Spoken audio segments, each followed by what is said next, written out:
നെടുങ്കണ്ടത്ത് നാടിനെ നടുക്കിയ കൊലപാതകം പുറത്തു വന്നത് ഇന്നലെയായിരുന്നു. അമ്മയുടെയും മൂത്ത മകന്റെയും മൃതദേഹങ്ങൾ വീട്ടുവളപ്പിൽ കുഴിച്ചിട്ട നിലയിൽ കണ്ടെത്തിയ സംഭവത്തിൽ ഇളയ മകൻ സജിയെ ഇന്നലെ പോലീസ് അറസ്റ്റ് ചെയ്തിരുന്നു. തോട്ടുവാക്കട പൊന്നൂട്ടിൽ മേരി, മൂത്ത മകൻ റെജി എന്നിവരാണ് കൊല്ലപ്പെട്ടത്.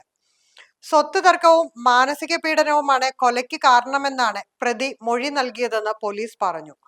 റെജി പലപ്പോഴും സജിയുടെ പിതൃത്വത്തെ ചോദ്യം ചെയ്യുമായിരുന്നു.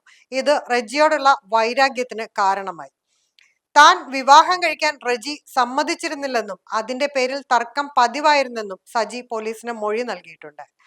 വീടിന് സമീപത്തെ ഏലത്തോട്ടത്തിൽ ഒളിച്ചിരിക്കുകയായിരുന്നു സജി. പിടിക്കപ്പെടുമെന്ന് ഉറപ്പായതോടെ ഇന്നലെ ഉച്ചയ്ക്ക് 12-ന് കീഴടങ്ങുകയായിരുന്നു. മദ്യവെച്ചെത്തിയ ഒരു ദിവസം സജി തർക്കത്തിനിടെ റെജിയുടെ കഴുത്ത് ഞെരിച്ചു കൊലപ്പെടുത്തുകയായിരുന്നു. ഇത് ചോദ്യം ചെയ്ത മേരിയെ മർദ്ദിച്ച് എടുത്തെറിഞ്ഞു. ഇരുവരുടെയും മരണം ഉറപ്പാക്കി 2 ദിവസങ്ങൾക്ക് ശേഷം മൃതദേഹങ്ങൾ വീടിന് സമീപത്തെ വിറകുപുരയിൽ എത്തിച്ച് വല ഉപയോഗിച്ച് മൂടിയിട്ടു. പിറ്റേ ദിവസം വീട്ടുവളപ്പിൽ മൃതദേഹങ്ങൾ കുഴിച്ചിട്ടു. ഈ ദിവസങ്ങളിലെല്ലാം സജി ജോലിക്കും പോയിരുന്നു. ഒറ്റയ്ക്കാണ് കൃത്യം നടത്തിയതെന്ന് സജി സമ്മതിച്ചിട്ടുണ്ടെങ്കിലും എന്നാണ് കൊലപാതകം നടത്തിയതെന്നത് വ്യക്തമാക്കിയിട്ടില്ലെന്ന് പോലീസ് പറഞ്ഞു. ഏപ്രിൽ ആദ്യ ആഴ്ച സംഭവം നടന്നെന്നാണ് പോലീസിന് ലഭിച്ച സൂചന.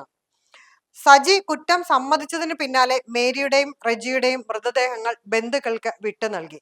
ഇന്നലെ വൈകിട്ട് 3-ഓടെ സംസ്കാരം നടത്തി. മേരിയുടെ ഭർത്താവ് പൊന്നൂട്ടിൽ മാത്യു 8 വർഷം മുൻപ് കാണാതായ കേസിൽ പുനരന്വേഷണം നടത്തുമെന്ന് ജില്ലാ പോലീസ് മേധാവി അറിയിച്ചു.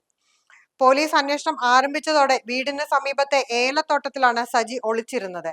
ഇവിടെ പോലീസിന്റെ നേതൃത്വത്തിൽ തെരച്ചിൽ നടത്തിയെങ്കിലും കണ്ടെത്താനായില്ല.